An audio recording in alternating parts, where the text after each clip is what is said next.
Exposing the myth in monogamy. Are we really wired for just one partner?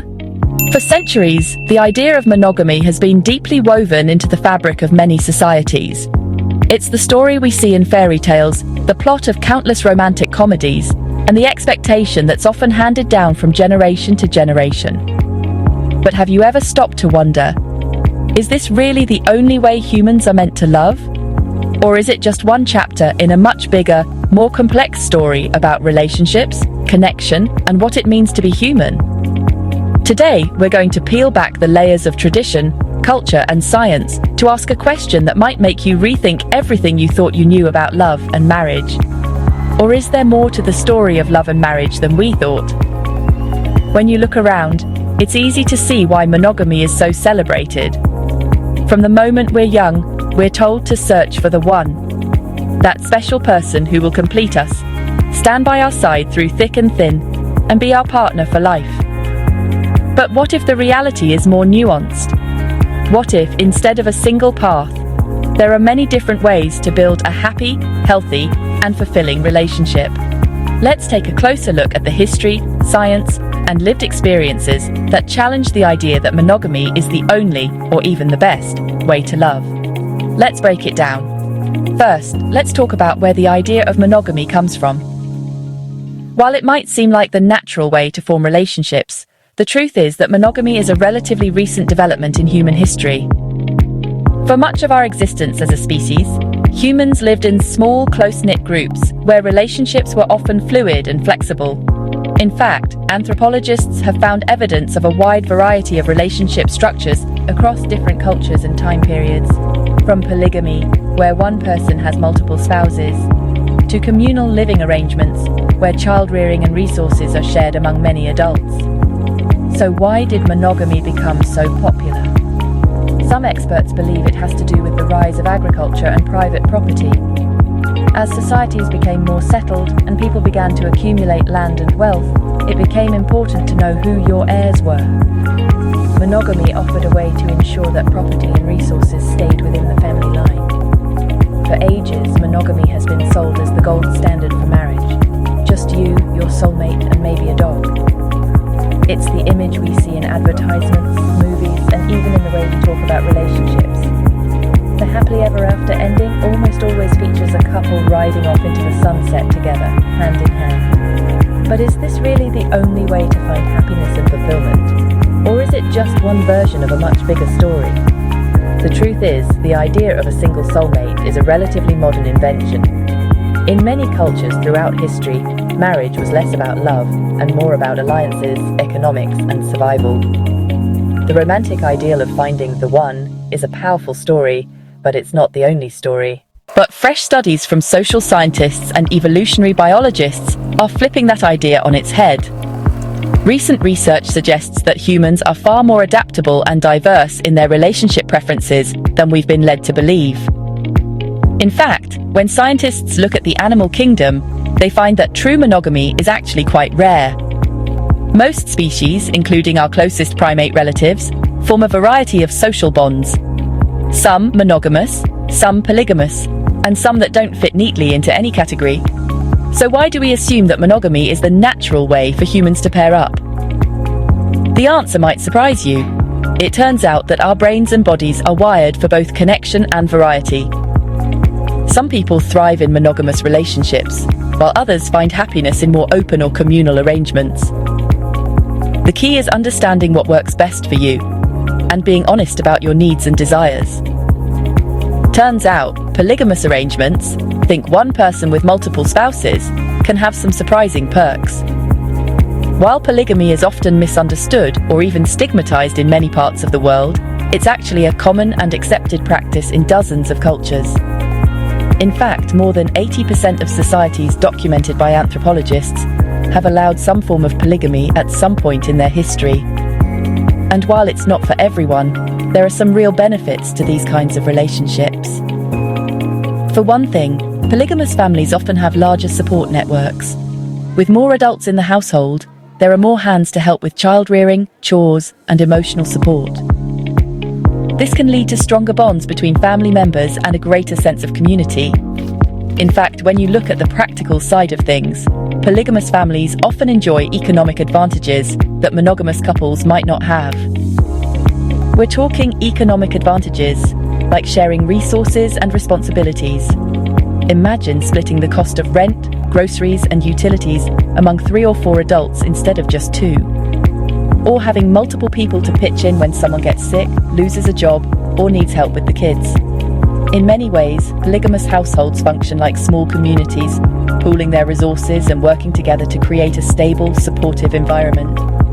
This can be especially important in times of crisis or uncertainty, when having a strong support system can make all the difference. More hands for chores, bigger support systems, sometimes even better financial stability. But it's not just about money. Having more adults in the household can also mean more emotional support, more diverse perspectives, and more opportunities for personal growth.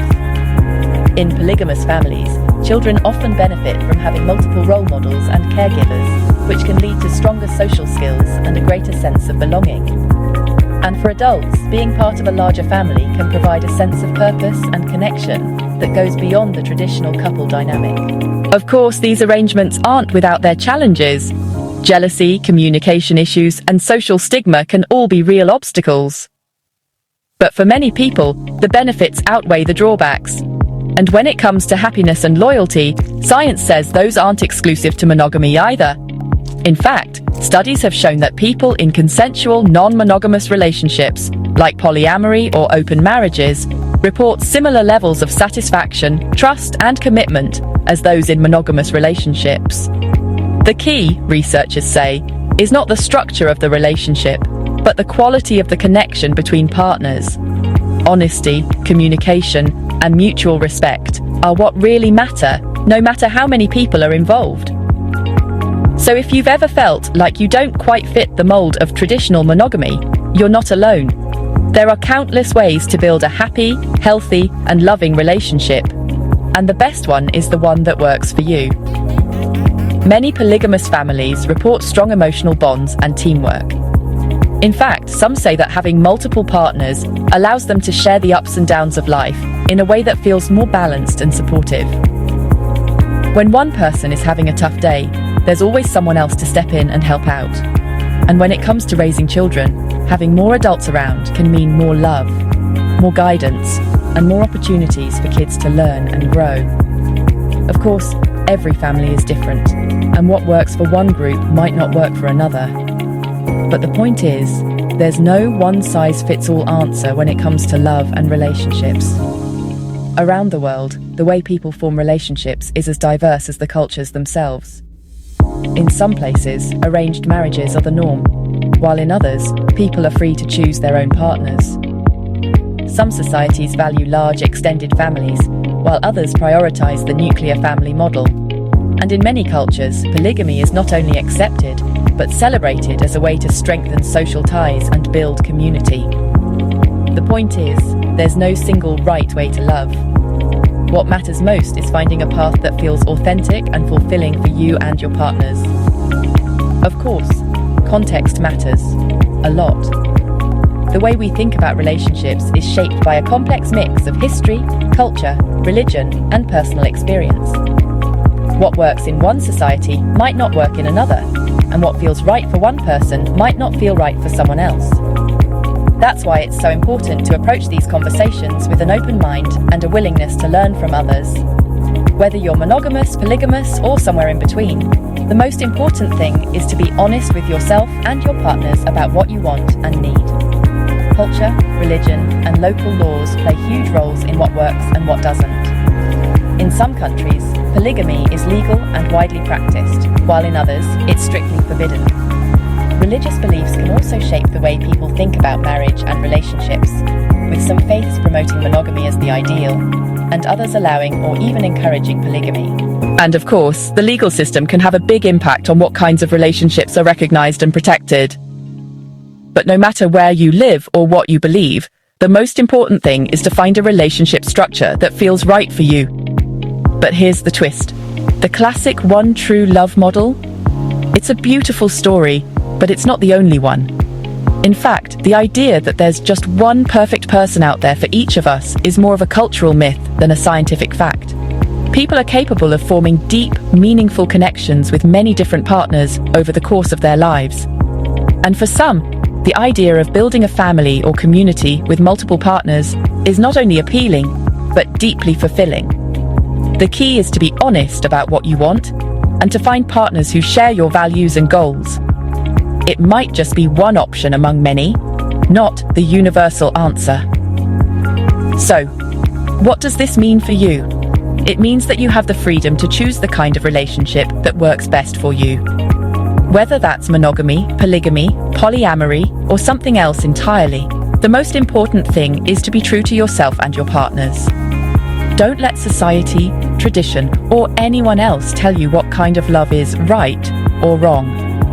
The only thing that matters is that you and your partners are happy, healthy, and fulfilled. So, does monogamy guarantee happiness? The answer, as you might have guessed by now, is no. While monogamy works beautifully for some people, it's not a magic formula for happiness or success. In fact, studies have shown that rates of infidelity, divorce, and relationship dissatisfaction are just as high, if not higher, in monogamous societies as they are in polygamous ones. The truth is, every relationship has its own unique challenges and rewards, and what works for one couple might not work for another. The key is to communicate openly, set clear boundaries, and support each other through the ups and downs of life. Or is there a bigger picture most people never see? When we step back and look at the full spectrum of human relationships, it becomes clear that there's no single right way to love. Whether you're drawn to monogamy, polygamy, or something else entirely, the most important thing is to find a path that feels authentic and fulfilling for you. So don't be afraid to question the stories you've been told, or to explore new ways of connecting with others. The world is full of possibilities, and the only limits are the ones we set for ourselves.